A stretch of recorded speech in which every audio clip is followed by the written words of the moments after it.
There you go. You never have any excuse not to put down the toilet seat.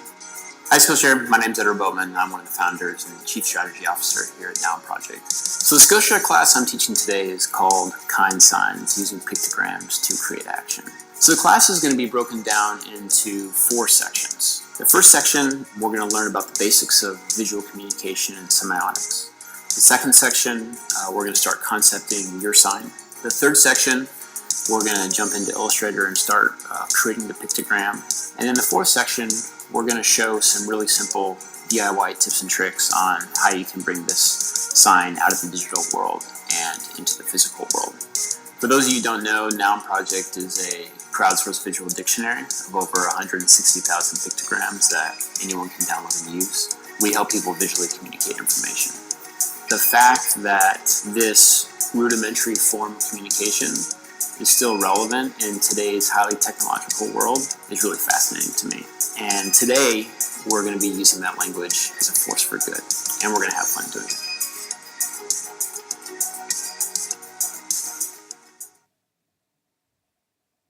So the Skillshare class I'm teaching today is called Kind Signs, using pictograms to create action. Signs are all around us. They guide us through our digital and physical worlds. They're telling us where to go. They're telling us what to eat, what not to eat.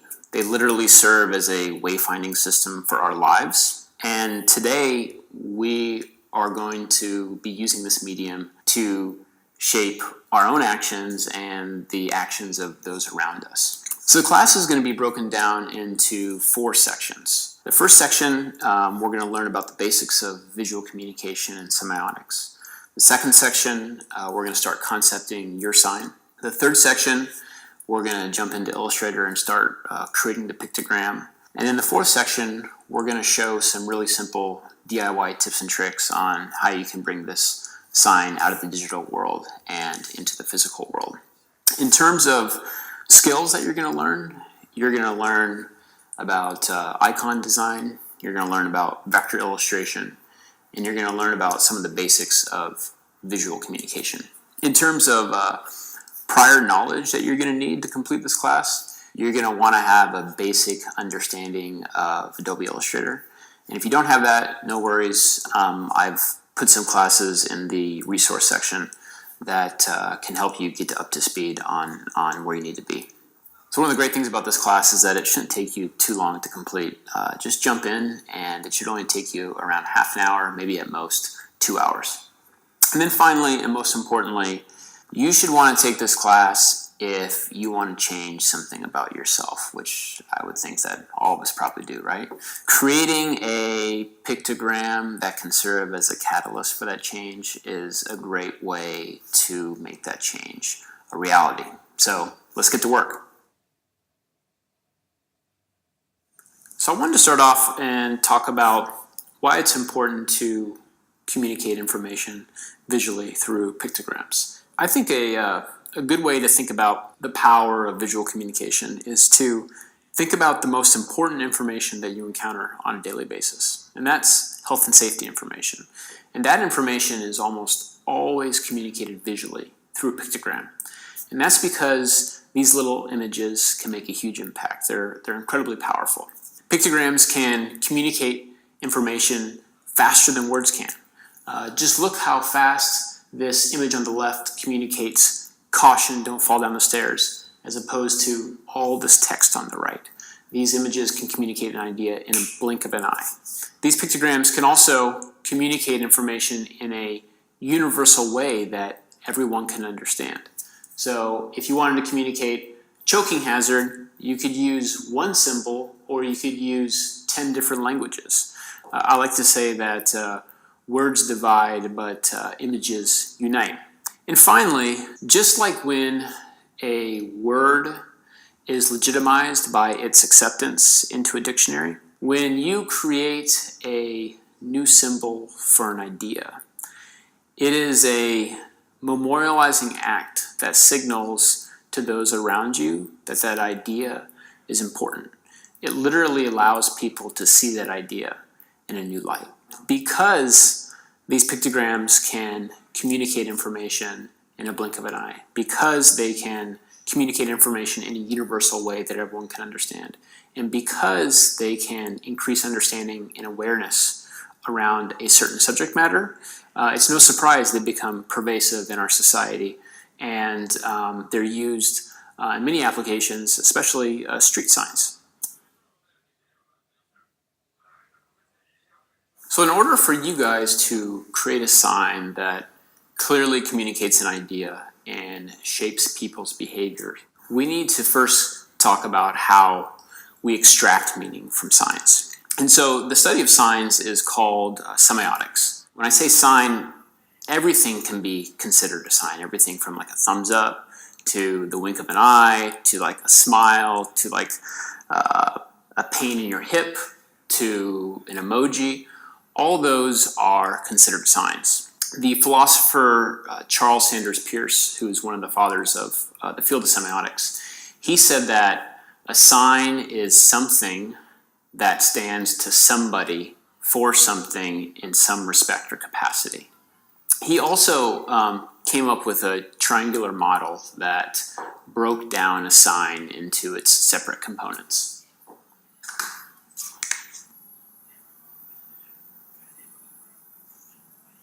So he basically said that a sign has, every sign has three components.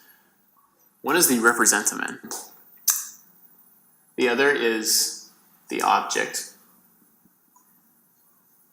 Then the final one is the interpretant.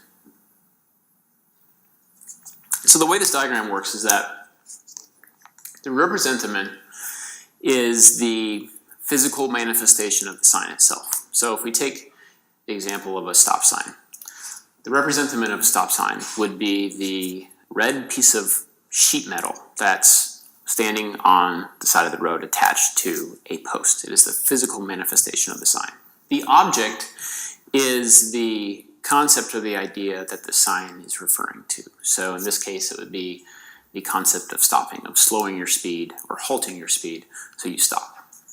And then finally, the interpretant is the mental picture that's created in the user's mind when they see the representative.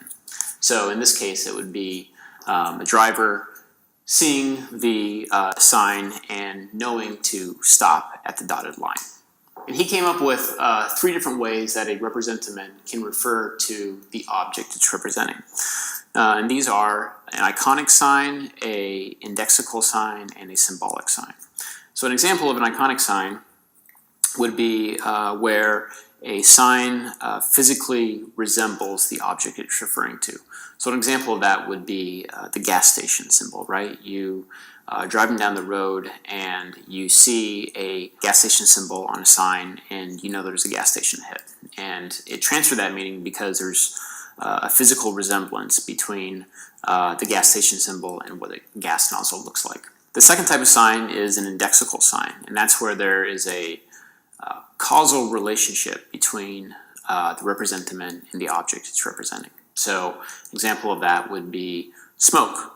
You see smoke on the horizon and you know that that means fire, and that's because there's a causal relationship between those two.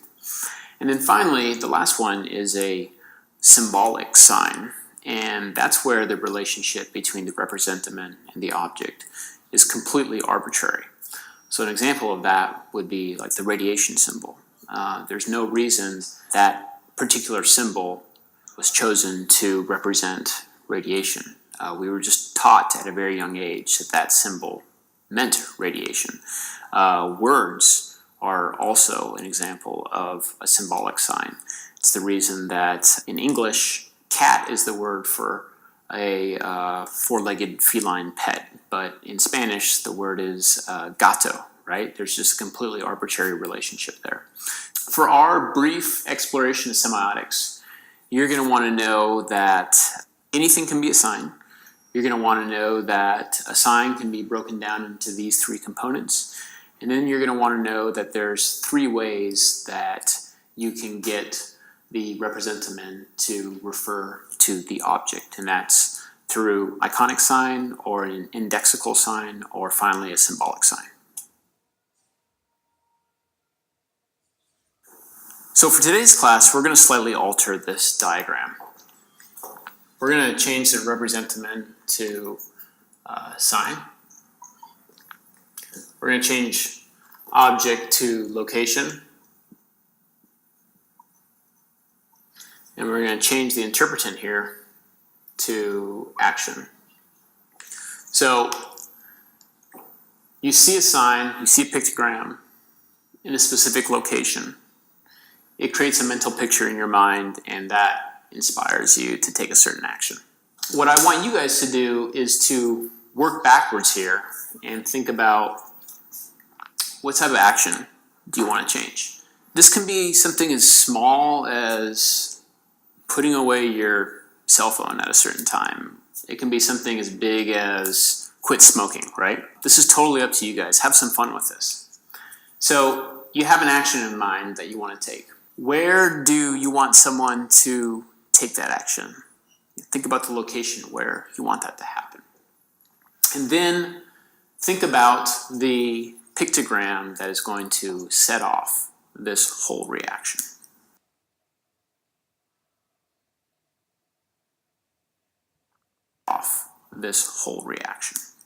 For my sign, we are obviously, I'm sure many of you have heard, in a horrible drought in California. I think it's really important that people conserve water. I think it's important that everyone can just make a small difference. My action is I want people to conserve water. I want them to use less water. The location in which I want this message of water conservation to be delivered is obviously at the point where someone's going to be using water. So I want to put a sign up in our office bathroom. I want to put one in our office kitchen, and I'd like to put one in my own house as well. I've got the horrible habit of when I'm brushing my teeth, I just let the faucet run the entire time. I mean, that's stupid. Why do you do that, right? And then in terms of the sign, we now need to create a pictogram that's going to set off this whole process. And that's what we're going to do in the next chapter. Okay, so hopefully you guys know what action you want people to take when they see your sign. You hopefully know the location where you want to install your sign. Now it's just a matter of creating a pictogram that sets off that whole reaction. To start off this exploration, I want you guys to think about how you want your sign to communicate to the audience, to its viewers. Do you want your sign to show and guide and kind of walk people through a process? If so, you're going to want to create a sign that is kind of kinetic and has some arrows and is more directional. So it's actually guiding people through a process. Kind of like this. I know I like to think that we're all gentlemen here in this office, but apparently we've been informed that we don't put down the toilet seat. So I created a sign to help inform us to always do that. So this is a sign that kind of guides and informs people through a process. It has some arrows. It's kinetic. So this is one strategy you could use for your sign. You could also be more authoritative and prohibitive with your sign. So you can kind of tell people like no, like don't do something. This is an example of like put away your cell phone, be present. And it's using the convention of the symbolic sign, the highly recognizable no symbol, to communicate that message. So if you guys want to prohibit something, if you guys want to stop something, you guys could use this no convention. Another approach you could take is a more open-ended artistic approach. You could just simply show an image of an object and really allow the user to make the interpretation of what they think that sign means. So these are three different routes you could go. You could again take the more process-driven one, the more directional one, the more authoritative one, or you could take this more open-ended approach.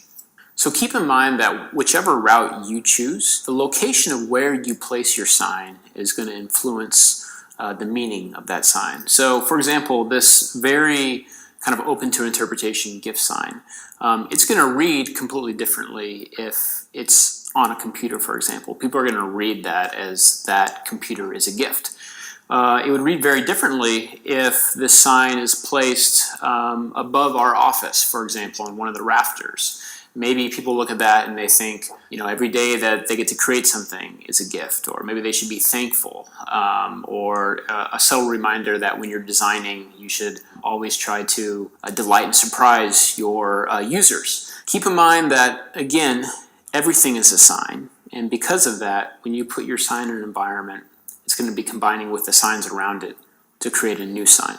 So for my sign, I want to choose the more open-ended approach. I could choose the more heavy-handed approach and kind of be prohibitive and say, like, don't use water, but I think that's a little too much for what I want to do. I simply want to show people the effects of the drought right when they're in the process of using water, just so they're kind of reminded to use as little water as possible. So the design challenge for me is to visually communicate the effects of the drought in a blink of an eye. So for you guys, again, you're going to want to think about what type of tone you want to communicate with your sign, and then figure out what type of visual you can use to help communicate that idea and that tone. Okay, before we start sketching, I want to talk about only communicating the kind of essential facts of the idea that you're going to be putting into your pictogram. And so I wanted to reference some symbols from our Noun Project collection that I think do a really great job of just communicating only the essential facts of the object they're representing. So here's a really beautiful, minimalist, stark symbol of an astronaut. Here's one way that they, simplified it, is they only included the head. The head has enough information in it that you don't need to include the entire body of it. Also notice that, you're not showing any facial hair on the guy. It's just a simple profile silhouette of the nose and a little bit of the chin, and then just a simple curved line to kind of show the exterior glass of the helmet. So they only communicated just the essential facts of a astronaut helmet. The next one here is streaking, right? So it's kind of important that they didn't include all the facts of the pictogram here, right? We definitely wanted to exclude some. But again, this one's showing more of action. It's more kinetic. There's more movement in it.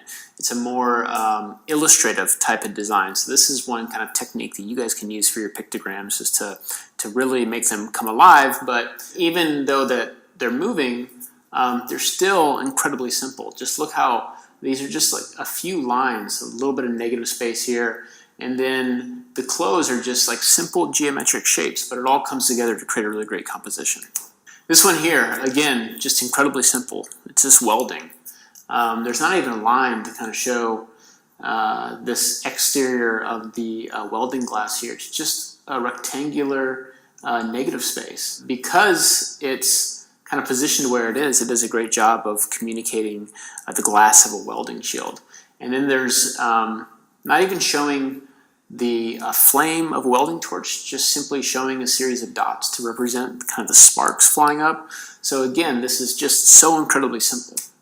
Here's some dots again, but the material is no longer sparks, but it's saliva. This symbol is representing a sneeze or infectious disease.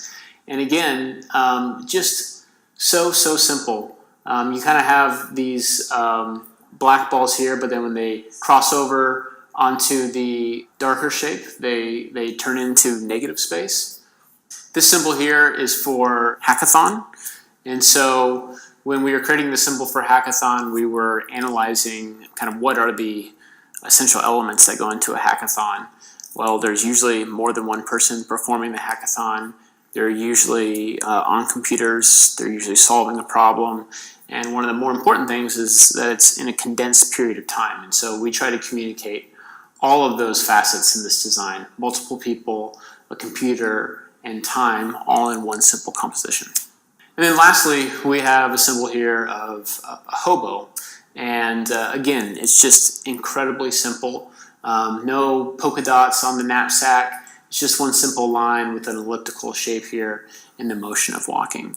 So hopefully these examples give you an idea of how you can keep your sketching and your illustrations just really, really simple, and always try to only analyze the essential facts of the object or idea you're representing. All right, so my idea that I'm trying to visually communicate is a drought and the negative consequences of a drought. So I just start off by Google imaging it. I know it's not very unique, but I always find it to be a good way to kind of quickly get a visual idea of how to communicate something. If I simply search drought, I try to look for some trends in here, and definitely right off the bat, you can see that, one visual metaphor that a lot of these photos share in common is kind of the dry, cracked earth, which is a pretty interesting pattern and design. It seems pretty pervasive throughout these images. So I'm wondering right off the bat if that's something that I could communicate or include in my design. Another interesting way to figure out what the essence of your idea is to Wikipedia it. It's not going to show you too many images. It's going to be more of a written description, but why I find Wikipedia interesting is it's because it's a definition of an idea, and what we're doing with a pictogram is essentially creating a visual definition of an idea, so I think they're actually pretty similar. So drought is a period of below average precipitation in a given region resulting in prolonged shortages in water supply. Really communicating the lack of water and kind of the negative effects that a drought has on an ecosystem. I really like this kind of visual metaphor of the cracked soil. I think it's a pretty powerful and universal way to communicate drought. So I'm going to start riffing on that idea here.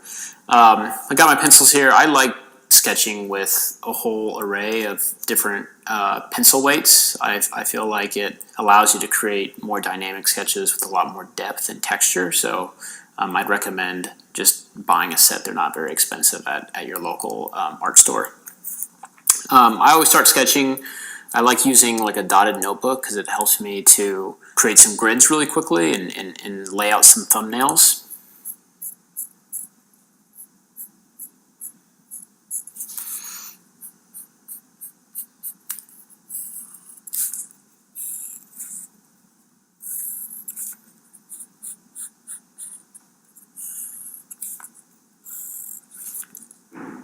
This cracked soil is a really interesting pattern. The geometry of it is, I think, will lend itself well to, just high contrast black and white.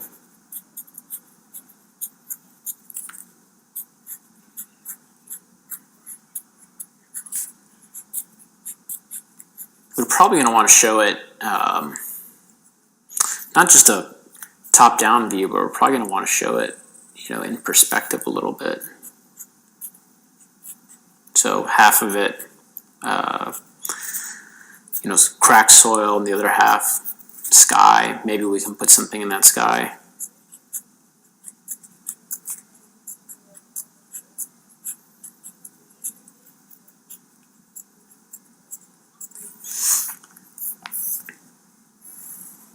Wonder if we could put like a dead kind of fish down here or something, maybe like a dead fish bone to kind of show that, the negative effects of a drought. But that I'm seeing right now kind of looks like it's underground and maybe like a prehistoric fossil, so that's probably not a route that we want to go. But hey, making mistakes is good. Another challenge that I'm seeing right now with this kind of geometric pattern with the cracked soil is that in the Google images that we looked at earlier, those were really powerful because it showed like an entire expanse of land that was just barren and cracked, and showed there was a lot of spatial perspective in there. And it's going to be pretty challenging to get that in these sketches. You can see in this drawing right here, even if this was all sky up here, this would not read like depth. It would read more like a section cut into the earth. And so we're going to have to figure out some way to visually communicate depth. So one idea I had was maybe make the geometric kind of patterns of the soil smaller in the background, and then they would get larger slightly when you get into the foreground. That could be one way that we could start to kind of trick the viewer's eye into thinking that there's a sense of depth in this pictogram. It's going to be a challenge, but I think it will work. Another thing you can do for perspective is, pick a point on the horizon line and, have everything fade back to that point. So kind of drawing this just kind of quick perspective grid as like an overlay. And then having kind of the cracked lines fit this geometry a little bit. Another thing I'm noticing too is that I'm gonna want to put something to fill this negative space up here, because right now it's just empty. I wonder if we could put a sun or something up here. That might, help communicate the idea of extreme heat, and the sun is drying out the soil, and that we're in a drought. Another idea is we could show maybe a dead plant. I kind of like the idea of a dead plant because it shows the negative effect of a drought, and I feel like if you kind of connect with someone on an emotional level, if you show them that, hey, this drought is really having a negative effect on plant life and just life in general, that people will really want to change their actions. So I really like that idea of showing kind of a morbid, if you will, pictogram. So then trying to think about what would be some really simple gestures to show a dead plant, and I kind of think like that like dead plants that kind of wilt and they kind of just like hang over, like gravity just kind of pulls them down. Just thinking about that and thinking about how you can just make a really sorry looking plant, I think could be kind of cool. And then showing the cracked earth underneath that. Yeah, I'm starting to like that idea. It's a cool concept to explore.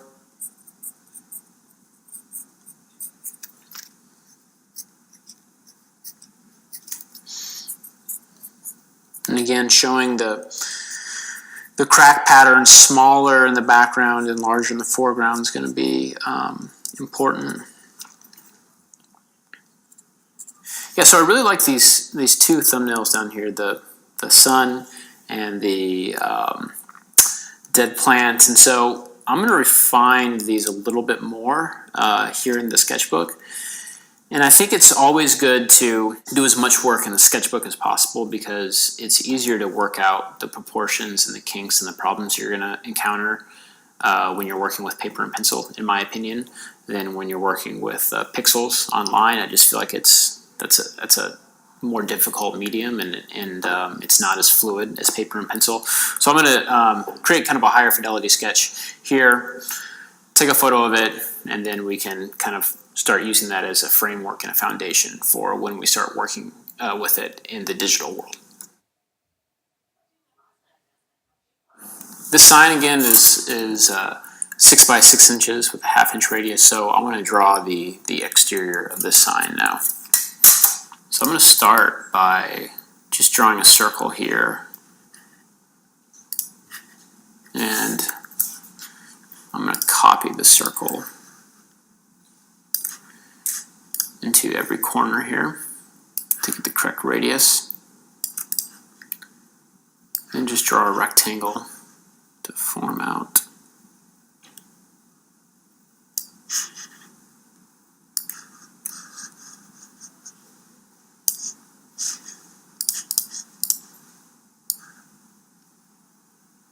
So this is the shape of our sign. I'm going to actually join all these shapes together and then make an outline of it.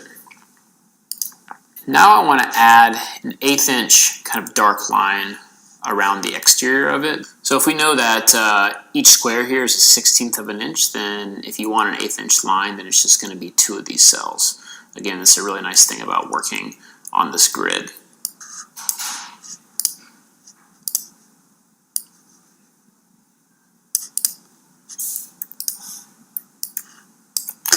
And then I'm just going to rotate this.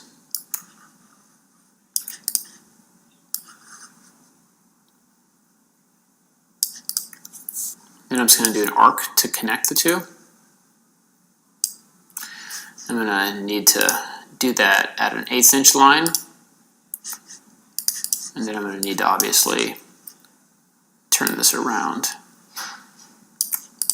I want to leave a inch border on all sides from the edge of the pictogram. So I'm just going to put a little guideline in here. And so now I'm going to start making kind of some basic lines for my pictogram here. So I want to use an 1/8 inch line throughout the design, and it's really important when you're designing your pictogram to have consistency in your line weight throughout the design. If you don't, then it's going to start to look jumbled, and it starts to look more like an illustration and less like an icon, and we don't want that. So we have our horizontal line here, our horizon line. The plant is going to go in this area above, but I want to tackle the kind of cracked earth pattern below. And for that, what I'm going to do is just create a simple 5-sided shape using the pen tool. I want to have rounded corners on these as well, so it kind of softens up the design, and so it matches this round cap here as well.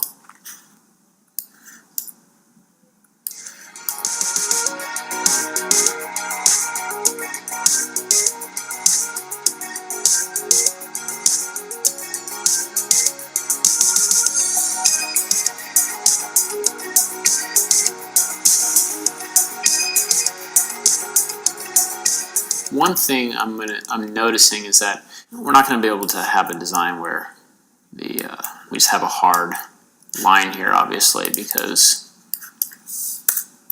it's going to look weird to have a really well-defined area where all the soil is. It's going to lose that idea of visual perspective. So we're going to kind of have this pattern kind of fade out and kind of dissolve into the negative space around it. So I think we can just do that by having a couple lines just start moving off and not closing them, so it kind of looks like this pattern is kind of opening up to the margins.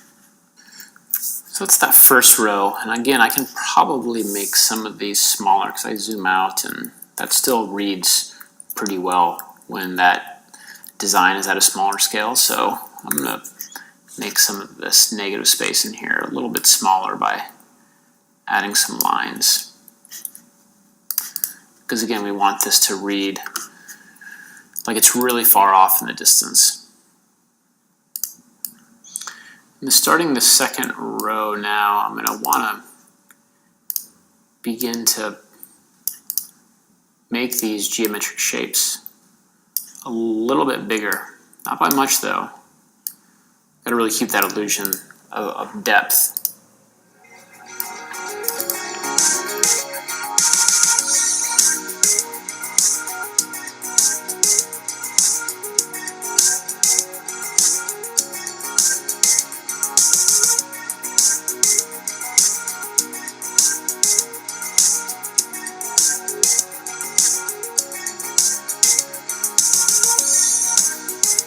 The challenge with the plant is that it's going to be more obviously biomorphic in form. It's going to be kind of curvilinear, so it's going to really contrast with the kind of rectangular shapes down below, which I think actually will kind of help soften up the design a little bit.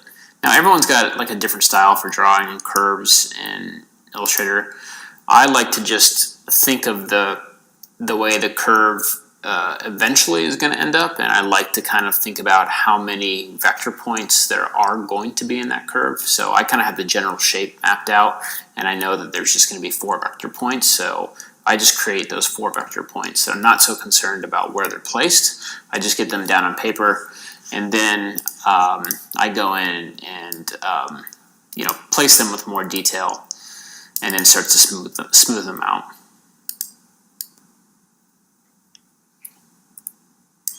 I'm trying to make this plant look as sad as possible. It's kind of sad. Again, you can see that for this plant, I'm using an 1/8 inch line.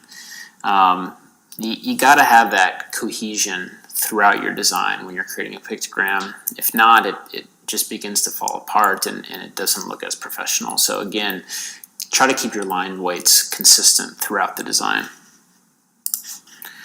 All right, so for the leaves, they're an organic shape, and there's always a contrast between kind of creating something that's so organic that it begins to look like an illustration and less like a pictogram, and then creating something that's too geometric, too rigid, and then it doesn't look like a leaf, it doesn't look organic. And so I've found a good way to kind of mesh those two together is to start off by drawing a leaf that's just pure geometry. So you can just do that by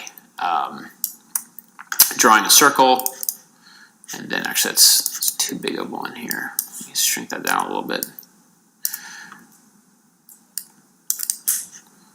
And then just turning that into an ellipse by extending out these lines, and then making these points sharp corners instead of curved one, and that starts to give you nice geometric leaf. And then what you can do is you can start to manipulate that a little bit and make it look more organic.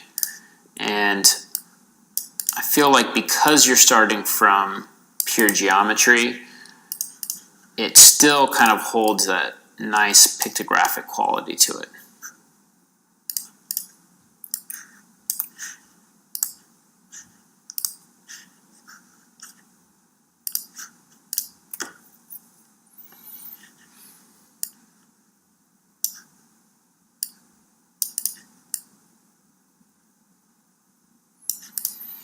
It's also hard when you're drawing a plant like this. You have to think about gravity, which is kind of a weird thing when you're designing something that's 2D, but you kind of have to think about how gravity is going to kind of pull the leaves and kind of pull the leaves down, and how that's going to shape them. Because if you don't think about that and you design it so it looks like gravity's not taking effect, it's not gonna look right, and you'll probably rack your brain thinking about why it's not looking right. But that's like one little reason why stuff starts to not look real, is because it starts to kind of break the laws of physics and science. And so you should be thinking about that sometimes when you're designing things that look organic. So I think I need to add a couple more leaves here, and I can just take the existing ones that I have and kind of scale them down.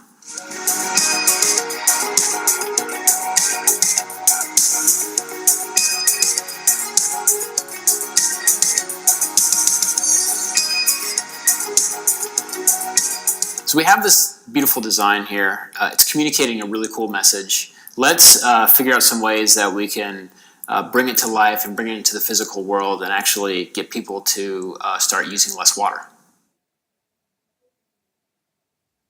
All right, guys, you've made it to the final step of the class, and this is bringing your sign out of the digital world and putting it into the physical world. And I'm just going to walk through a couple really simple, quick examples of how you guys can do this. So the first example here is we're just going to simply mount it on foam core. So all you're going to need is just a printout, 8.5 by 11, some foam core, rubber cement, and an X-Acto knife. It's pretty simple. So let's do it. Now, one interesting tidbit about rubber cement that I never really knew until college was you're actually supposed to put it on both sides of what you're gluing together and then allow both sides to dry, and that allows for the strongest bond. I don't know why, but I love the smell of rubber cement.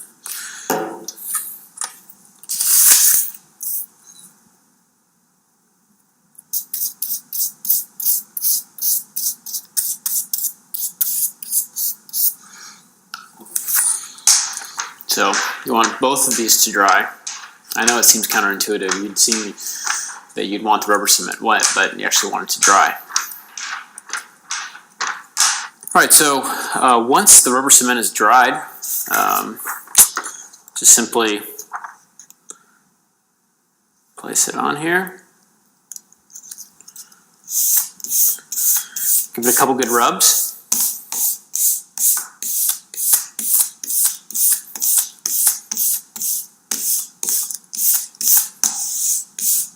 And now it's on there. Then just simply cut around the edge and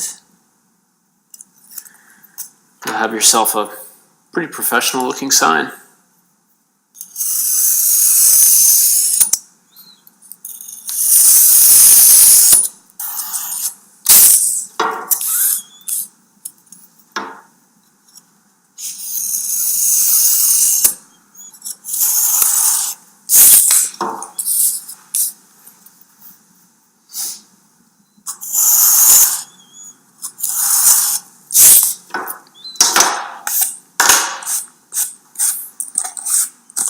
There we go. What's nice about foam core is it kind of has a little bit of depth, so when you put it up, it actually kind of looks substantial. It kind of has a nice architectural quality to it. So that's one option you can use for your sign. Really simple. Doesn't cost hardly anything to do. You can get foam core at any craft store, any art store. Another option that I wanted to show you guys, if you wanted to use spray paint and create a stencil, I just used like an old cutting mat that I had at my house. It's kind of one of these that's pliable, malleable. The reason cutting mat works well is if you use paper or cardboard and you use spray paint, the cardboard will kind of absorb some of that spray paint, and a plastic cutting mat just kind of repels it. So this is another good way that you could get your sign out into the environment.